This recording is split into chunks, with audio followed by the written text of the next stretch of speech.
à tous et bienvenue dans Afrique Hebdo. Cette semaine, nous partirons d'abord en Égypte, au cœur de l'une des 7 merveilles du monde, la pyramide de Khéops.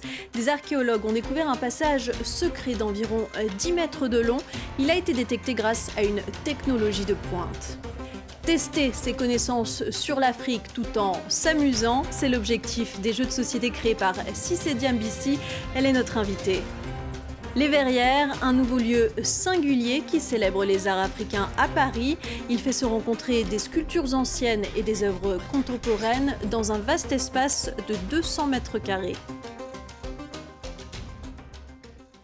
Cela fait des millénaires que les humains tentent de percer les mystères des pyramides de Gizeh en Égypte. Édifiées il y a plus de 4500 ans, elles abritent des tombeaux et des chambres où reposaient autrefois les restes des premiers pharaons. Les archéologues qui étudient la pyramide de Khéops ont dévoilé les images d'un couloir caché. Son rôle n'a pas encore été défini. Le point avec Pierre-Yves Salic et Adrien Fuselier. Elle fascine les hommes depuis 45 siècles.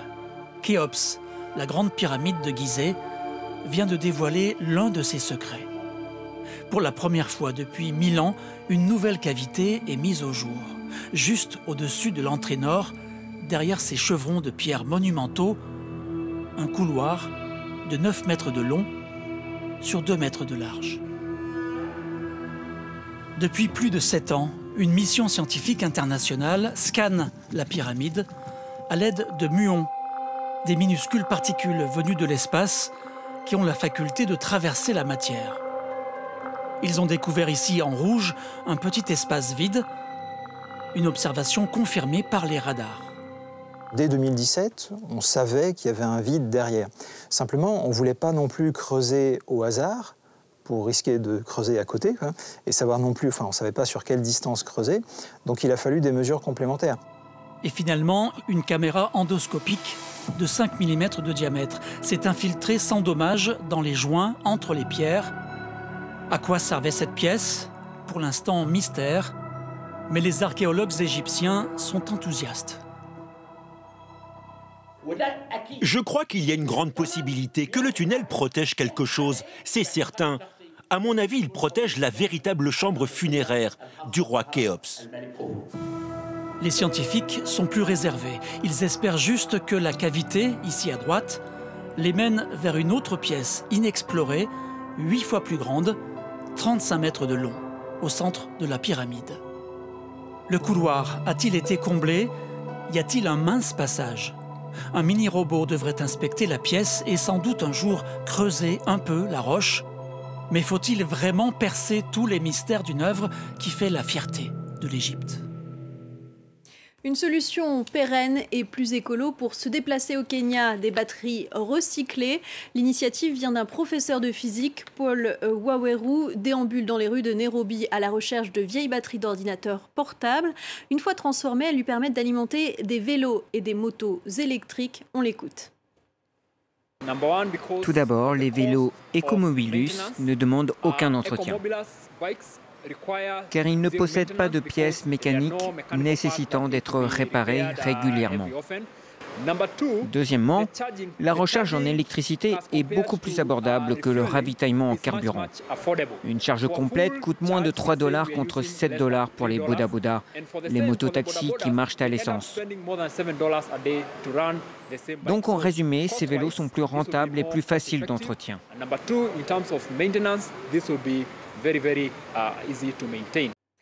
Wari Wari, Wechi ou encore Ligay, ce sont les noms des jeux créés par notre invité cette semaine. Bonjour, Cissé Diambissi. Bonjour. Merci d'être avec nous. Alors, vous vous présentez vous-même en tant qu'entrepreneur en série, conceptrice de jeux de société sur l'histoire et les cultures en Afrique. Présentez-nous d'abord votre tout premier jeu, Wari Wari.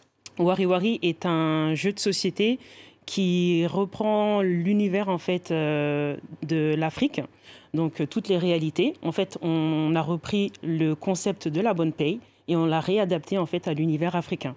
Donc c'est vraiment un jeu dans lequel on paye nos charges familiales tout en testant nos connaissances sur l'Afrique. Il y a d'ailleurs des références, par exemple, à des réalités africaines telles que payer sa tontine. Exactement, payer sa tontine, l'achat de terrain, les transferts d'argent. Vraiment, tout ce dont on a l'habitude de faire en tant qu'Africain se retrouve dans ce jeu.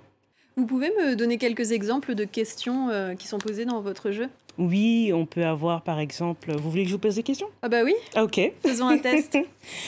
On va voir si je suis bonne. Qui appelait-on Madiba? Celle-là, elle est facile. Nelson Mandela. Exactement. Parfait. C'est adapté aux enfants aussi. Totalement. C'est vraiment à partir de 6 ans jusqu'à 99 ans. On y va pour une deuxième? Avec plaisir. Vous me retrouvez souvent au mariage et autres rassemblements. Je suis la mémoire de vos familles et de l'histoire. Mon don se transmet de génération en génération. Qui suis-je? Le griot? Exactement, oui. Bon, j'avoue, j'ai joué avant. Et qu'est-ce que je gagne alors? Alors, vous gagnez de la connaissance et en même temps, vraiment un moment familial ou amical avec ce jeu WarioWari. C'est vraiment un jeu qui permet de rassembler et souvent, en fait, aujourd'hui, on est toujours avec les téléphones. Les jeux permettent vraiment de reprendre la communication. Ouais, le contact humain aussi. Exactement. L'un de vos autres jeux, c'est Wechi, qui signifie rendre la monnaie. C'est un jeu qui met l'accent sur le commerce, l'investissement et la négociation. Totalement. C'est un jeu d'éducation financière. On se retrouve dans l'univers des marchés traditionnels africains. Et le but, c'est d'acquérir des stands et d'y installer de la marchandise. Et en même temps, donc, de revendre cette marchandise-là aux personnes qui passent sur nos stands. Donc c'est un jeu très marrant et très ludique en même temps. Il y a aussi Ligay qui signifie travail en Wolof. Exactement. Ligay est un jeu de cartes qui permet d'en apprendre davantage sur nos collègues de travail. Parce que c'est vrai qu'on a l'habitude, on passe énormément de temps avec nos collègues, mais malheureusement, on ne les connaît pas.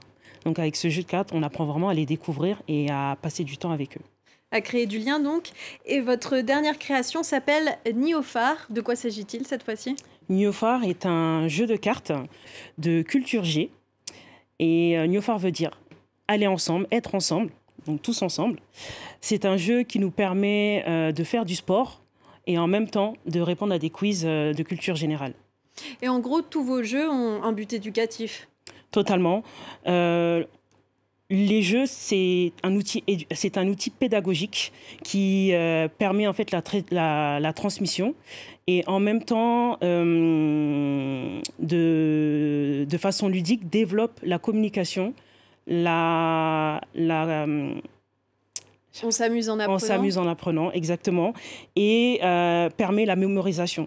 C'est un outil éducatif très puissant et c'est l'un des meilleurs outils d'apprentissage qu'on ait aujourd'hui, autant pour la jeunesse que pour les adultes. Concernant plus largement l'industrie du jeu de société qui est peut-être peu développée sur le continent africain, vous me disiez en préparant cette interview que les femmes sont moins représentées dans ce secteur? C'est vrai que les femmes sont peu représentées dans ce secteur, dans l'industrie du jeu.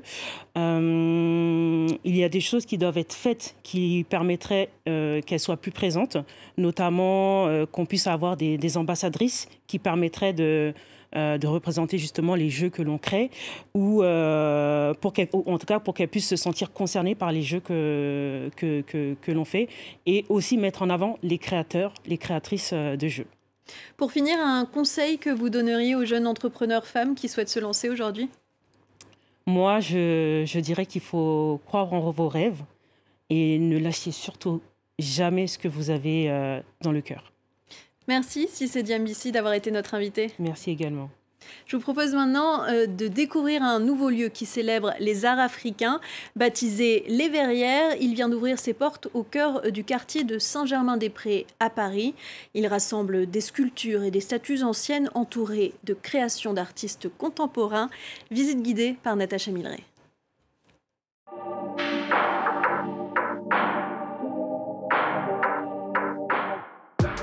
Des sculptures anciennes au milieu d'œuvres contemporaines, c'est tout le concept des Verrières, 2 galeries en une seule.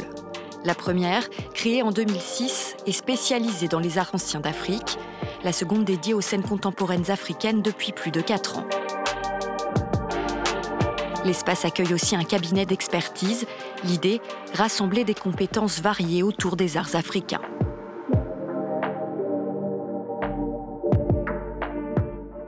La galerie a été pensée d'une certaine façon pour que les œuvres puissent soit dialoguer, soit au contraire être présentées séparément. L'idée, c'était vraiment de pouvoir moduler cet espace en fonction des besoins des deux entités. Il faut dire que sur le marché des arts africains, les scènes contemporaines ont le vent en poupe. Paris, longtemps à la traîne par rapport à Londres ou à Berlin, est désormais en pleine ébullition. Ça fait longtemps que Paris se prépare à redevenir un grand centre artistique au niveau mondial. C'est en train d'arriver, je trouve ça fantastique. Notamment, il y a quelques fondations qui ont ouvert, mais il y a aussi énormément de galeries étrangères qui sont en train de venir s'installer. Au total, 10 artistes sont à l'honneur pour l'exposition inaugurale des Verrières. Toutes et tous issus du continent africain et de ses diasporas. Cette série qui est présentée là n'a pas de lien évident avec l'Afrique, si ce n'est que moi, ce sont mes origines. Et je pense que le travail de 31 Project, c'est ça, c'est de ne pas enfoncer des portes ouvertes, mettre l'artiste africain dans une posture, à ne devoir être que dans l'hyper-représentation de ses origines. Les œuvres dialoguent entre elles, c'est parce qu'elles racontent cette histoire-là. C'est à chaque fois des artistes différents et en même temps le socle commun, c'est l'histoire du déplacement, l'histoire du mouvement, l'histoire d'un autre continent. Une histoire qui n'a sans doute pas fini de s'étoffer. Les Verrières ont aussi vocation à devenir à terme un centre d'art africain avec conférences et rencontres prévues. Et c'est ainsi que s'achève l'émission. Merci à tous d'avoir été avec nous. À très vite sur France 24.